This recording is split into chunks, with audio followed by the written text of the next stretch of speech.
Start with the great name of Allah, who is most merciful and most beneficent. All students, Assalamu alaikum. My name is Asad Hussain. I am going to teach you subject mathematics, and the subject mathematics. This is introduction class for first year and metric class. So let's start with chapter number 1.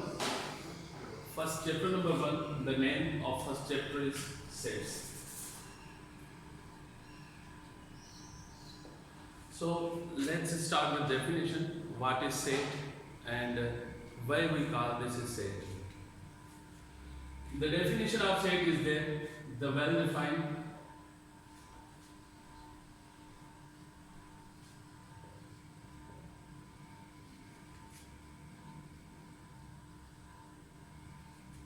collection of distinct objects, मतलब मुख्तलिफ objects की collection को हम set कहते हैं।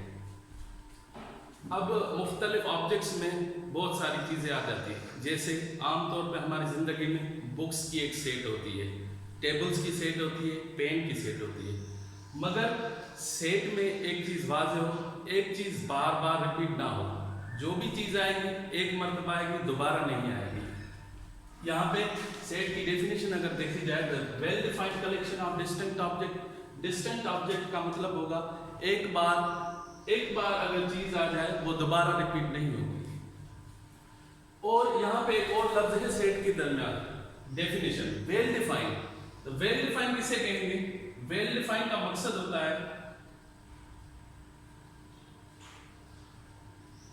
ये well defined का मकसद होता है कि अगर जो भी चीज सेट में आ जाए वो वाज़ेह हो, आइदर ये चीज सेट से बिलोंग करती है या सेट से नहीं बिलोंग करती। जैसे सेट का एक एग्जांपल लेते हैं। सपोज कीजिए यहाँ पे ए बी सी डी, ये ए सेट है। सपोज कीजिए यहाँ पे ए सेट है जिसके elements A B C D हैं। तो वेल डिफाइंड यहाँ पे कैसे बनता है? सपोज करें यहाँ पे कोई भी एलिमेंट एक उठा ले ए, क्या ए सेट स्मॉल ए इस ए बड़े वाले सेट से बिलोंग करता है या नहीं करता? फिर क्या करेंगे? जाहिर है देखा जाए तो ए सेट में अंदर है, तो इसलिए लिखेंगे ए बिलोंग्स टू ए, क्योंकि यहाँ पे ए इस सेट में मौजूद है, इसीलिए इसको ए बिलोंग टू ए कहेंगे। अगर कोई सपोज करे, अगर दूसरा कोई एलिमेंट उठा ले, यहाँ पे डी है, बी भी बिलोंग करता है ए से, सी भी बिलोंग करता है ए से। अगर यहाँ पे कुछ और एलिमेंट्स निकाले जाएं, सपोज कीजिए यहाँ पे एफ बिलोंग करता है, क्या एफ एलिमेंट ए से बिलोंग करता है? नहीं करता, इसीलिए यहाँ पे नॉट बिलोंग टू लिखेंगे। यहाँ पे अब वाज़ेह हो गया कि वेल डिफाइंड का मकसद ये हो गया कि आया जो एलिमेंट्स सेट से बिलोंग करते हैं या नहीं करते। मतलब यहाँ पे चीज वाज़ेह हो रही है कि सेट जो एलिमेंट्स है सेट के, वो सेट से बिलोंग करते हैं या नहीं करते। और जो सेट के एलिमेंट हैं उनको एलिमेंट भी कहा जाता है और मेंबर भी कहा जाता है। मेंबर भी कहते हैं, एलिमेंट भी कहते हैं, एंटिटी भी कहते हैं। 2-3 इसके चीजें हैं। उसके बाद डेफिनेशन तो आ गई, उसके बाद दूसरी हमारी टॉपिक है some important sets. Some important sets में मुख्तलिफ सेट्स आ जाते हैं। जैसे सबसे पहले आता है नेचुरल नंबर सेट। हमें आमतौर पे सबसे पहले जो चीज डिस्कवर हुई है वो नेचुरल सेट है। नेचुरल सेट हम सबको पता है कि नेचुरल सेट 1, 2 से लेकर स्टार्ट हुआ है, ये नेचुरल सेट है अप टू कंटिन्यू। उसके बाद जब नेचुरल सेट आया, देखा जाए तो नेचुरल सेट में जीरो वाज़ेह नहीं था। यहाँ पे साइंसदानों ने सोचा अगर इस सेट में जीरो डाला जाए तो सेट दूसरा बनता है, whole number 0, 1, 2, 3 up to continue. ये दूसरा सेट है होल नंबर का सेट। होल नंबर के सेट में जीरो आ जाता है। आगे देखें तो नेचुरल नंबर वाले एलिमेंट सेम ही है, देखा जाए तो बिल्कुल सेम है। उसके बाद होल नंबर के बाद इंटीजर आता है जिसको z से शो किया जाता है, z से। इंटीजर यहां पे अगर देखा जाए होल नंबर में 0 है, 1 सारे और पॉजिटिव हैं। अगर देखा जाए यहाँ पे नेगेटिव नंबर्स नहीं मौजूद है, उसीलिए z इंटीजर डिस्कवर हुआ है, इंटीजर सेट उसके बाद डिस्कवर हुआ है, क्योंकि इसमें नेगेटिव सेट्स नहीं थे। यहाँ पे 0 प्लस माइनस 1 और प्लस माइनस 2 प्लस माइनस 3। इसका मतलब ये हुआ कि इंटीजर सेट में 0 भी आ गया, प्लस माइनस 3 आ गया। यहाँ पे अगर होल नंबर पे हमने देखा, यहाँ पे सिर्फ 0 और पॉजिटिव नंबर्स थे, और यहाँ पे 0 और पॉजिटिव और नेगेटिव भी आ गए। उसके बाद ये z इंटीजर सेट आ गया। उसके बाद हमने ऑड नंबर सेट भी लिख सकते हैं। यहाँ पे ऑड नंबर सेट जो 1 3 5 अप टू कंटिन्यू, ये ऑड नंबर सेट है। उसके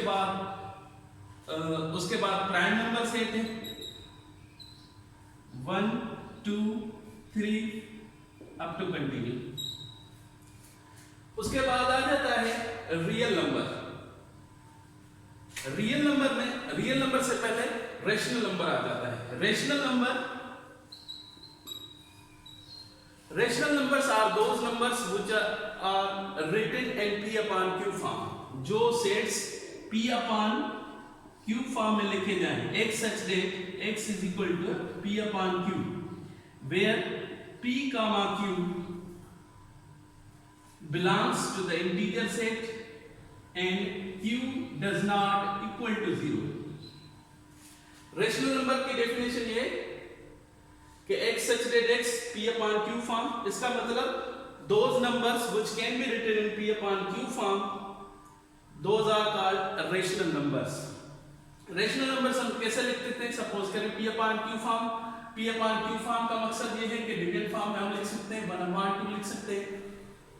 सपोज कीजिए यहाँ पे एक नंबर है, क्या ये रेशनल नंबर है या नहीं है? बिल्कुल है, क्योंकि इसके नीचे हम 1 लिख सकते हैं, ये भी रेशनल नंबर है। उसके बाद दूसरे बहुत सारे नंबर 3/5 8/6, जो numbers p upon q form में आ जाएं वो हमारे रेशनल नंबर बनते हैं। रेशनल नंबर के बाद अगर जो सेट आता है इरेशनल नंबर का सेट आता है, इरेशनल नंबर q डैश। इसी तरह रेशनल नंबर को जैसे डिफाइन किया, इसका उल्टा होगा।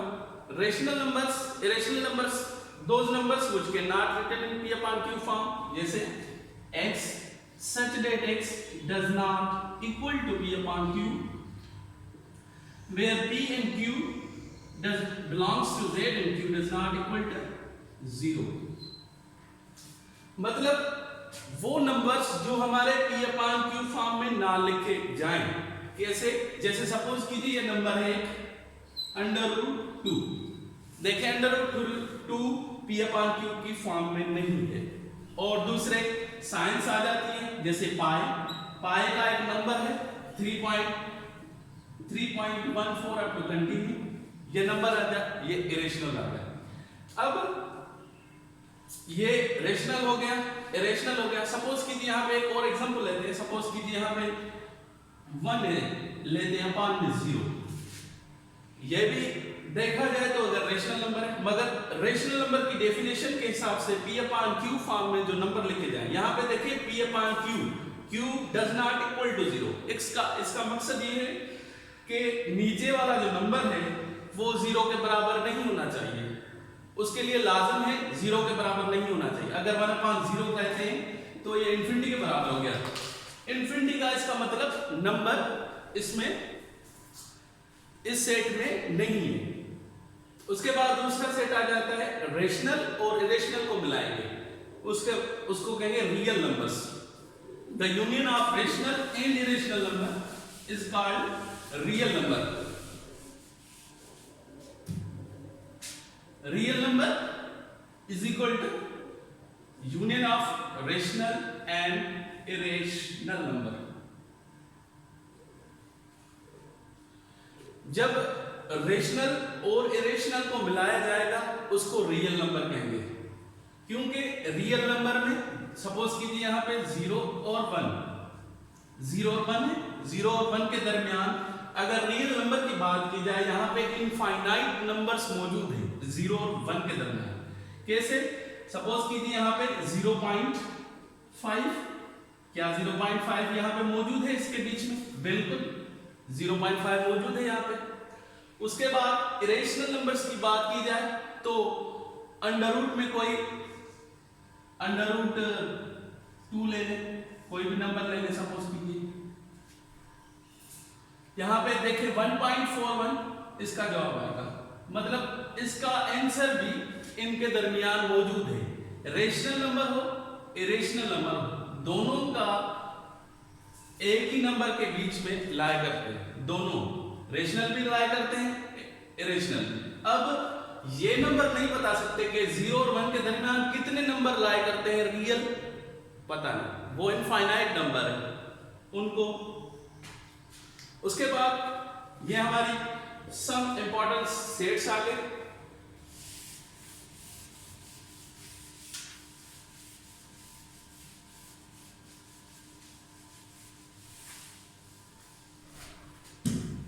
उसके बाद फॉर्म्स ऑफ सेट की तरफ आते हैं।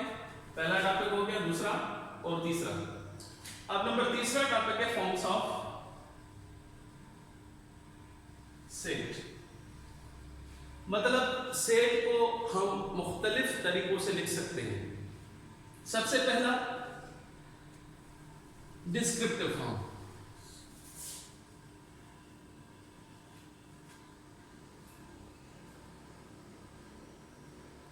उसके बाद टेबुलर फॉर्म,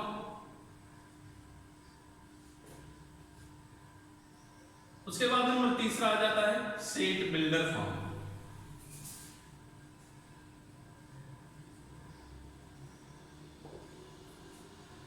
अब ये पहली डिस्क्रिप्टिव फॉर्म। डिस्क्रिप्टिव फॉर्म हम उसे कहते हैं जो सेट्स हमारे स्टेटमेंट में हो, जैसे अल्फाजों में जो सेट बयान किए जाएं उनको डिस्क्रिप्टिव सेट कहा जाता है।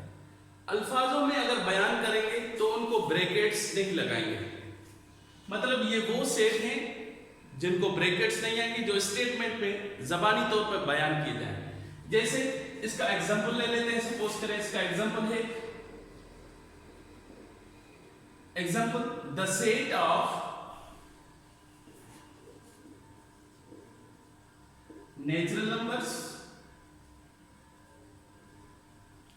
अब देखिए ये सेट हमने वाज़ा कर दिया, हमने रिटन किया, स्टेटमेंट में हमने रिटन किया ये set the set of natural numbers, और इस सेट को ब्रैकेट्स नहीं आएंगे।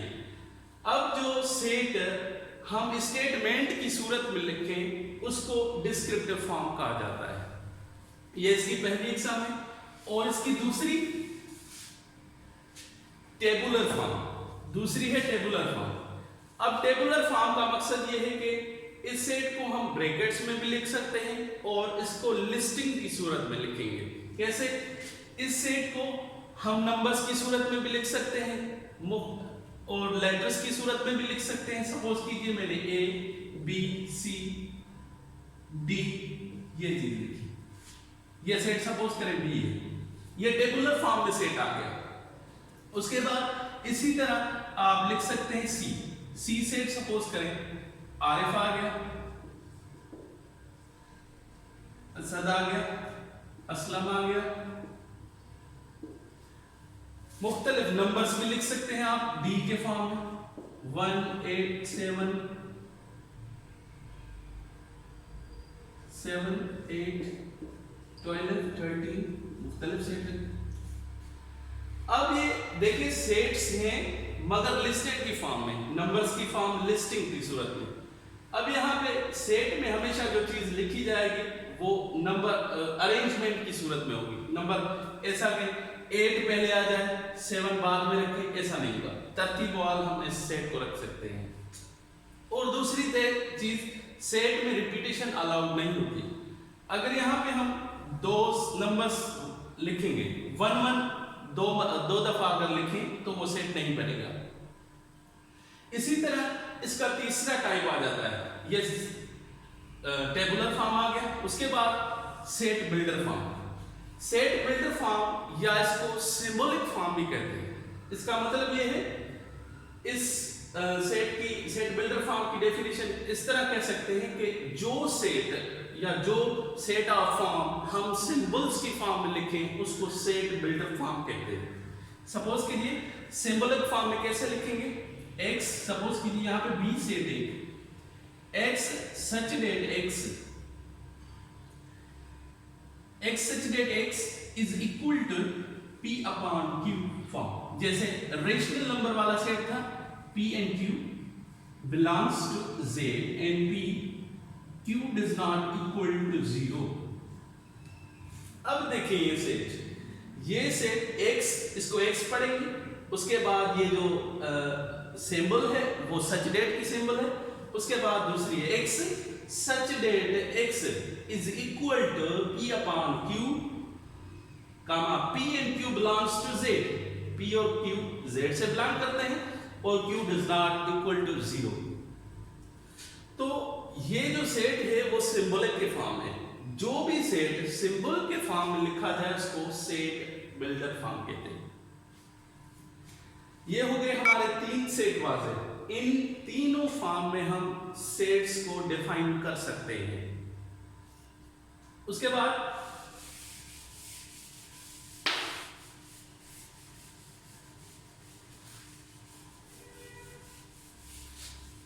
ये हमारा तीसरा टॉपिक हो गया फॉर्म्स ऑफ सेट का। उसके बाद टाइप्स ऑफ सेट की तरफ आते हैं।